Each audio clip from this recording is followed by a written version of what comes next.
তো নমস্কার বন্ধুরা, এডুকেশন এক্সপ্রেস চ্যানেলে আপনাদের সবাইকে স্বাগত। আপনারা থাম্বনেল দেখেই বুঝতে পেরেছেন মেড প্লাস জব আপডেটের কিন্তু সুযোগ চলে এসছে। মেড প্লাস জব নিয়ে কিন্তু একটা আপডেট আপনাদের সামনে প্রথমেই উপস্থাপন করছে এডুকেশন এক্সপ্রেস চ্যানেল।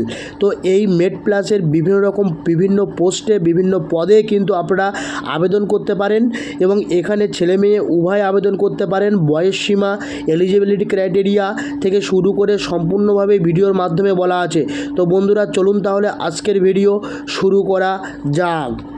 তো বন্ধুরা আপনারা দেখতেই পাচ্ছেন মেড প্লাস জব আপডেটস, অর্থাৎ মেড প্লাস জব আপডেট নিয়ে কিন্তু প্রথমেই এডুকেশন এক্সপ্রেস চ্যানেল আপনাদের সামনে প্রথমেই উপস্থাপন করছে। এখানে কারা আবেদন করতে পারবেন? Male and female candidates can apply. এখানে পুরুষ ও মহিলা উভয় ধরনের প্রার্থী কিন্তু আবেদন করতে পারবেন। এবং এর পরবর্তীতে দেখব এজ, অর্থাৎ 18 থেকে 35 ইয়ার্স, অর্থাৎ 18 থেকে 35 বছরের মধ্যে যদি আপনি হতে পারেন তাহলে কিন্তু এখানে আবেদন করতে পারেন। অর্থাৎ কিছু কিছু ক্ষেত্রে কিন্তু 40 পর্যন্ত গ্রহণযোগ্য।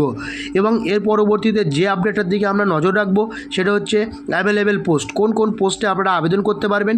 দেখুন, প্রথমত হচ্ছে ফার্মেসি অ্যাসিস্ট্যান্ট, অর্থাৎ ফার্মেসি অ্যাসিস্ট্যান্টের যে হেল্পিং কাস্টমার এবং কাস্টমারকে হেল্পিং করতে হবে, মানে সাহায্য করতে হবে, এবং ডিসপেন্সিং মেডিসিন এবং মেডিসিনটাকে সেটাকে জায়গা মতো নিয়ে যেতে হবে। তো ফার্মেসি অ্যাসিস্ট্যান্টের যে কাজ আছে এর পরবর্তীতে আরও অনেক পোস্ট আছে, আপনারা সম্পূর্ণ ভিডিওটি দেখবেন।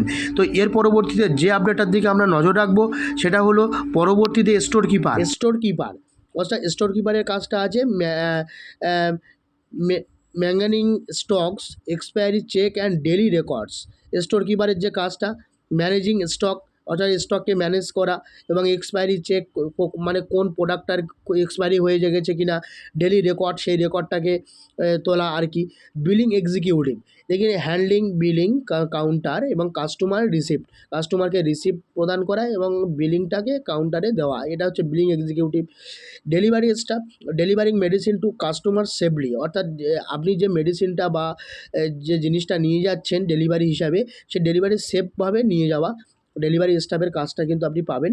Housekeeping staff, maintaining cleanness inside store, অর্থাৎ আপনাকে কিন্তু হাউসকিপিংয়ের কাজটা, যেটা হাউসকিপিং মানে হচ্ছে পরিষ্কার পরিচ্ছন্নতা রাখা, সেই কাজটাও কিন্তু আপনারা এখানে পেতে পারেন।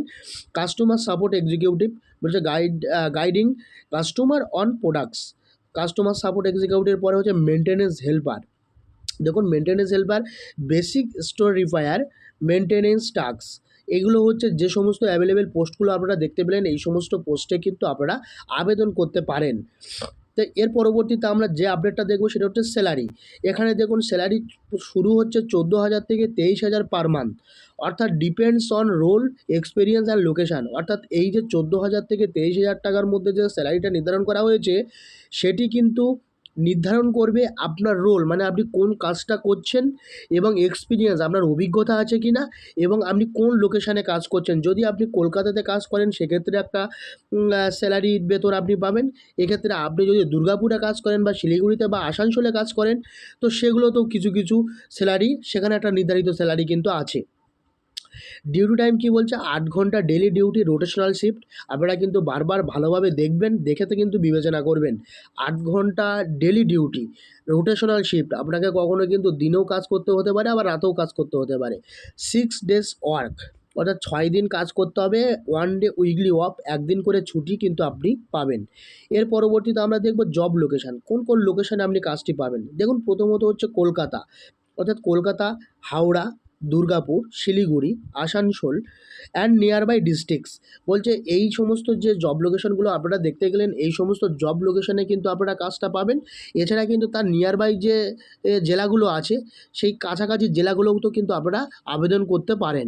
এর পরবর্তীতে দেখুন অ্যাপ্লাই প্রসেস, বলছে contact number will be provided in the video description, অর্থাৎ এই ভিডিও ডেসক্রিপশানে কিন্তু যে কন্ট্যাক্ট নাম্বার দেওয়া থাকবে সেই কন্ট্যাক্ট নাম্বারে কিন্তু আপনারা কল করতে পারেন।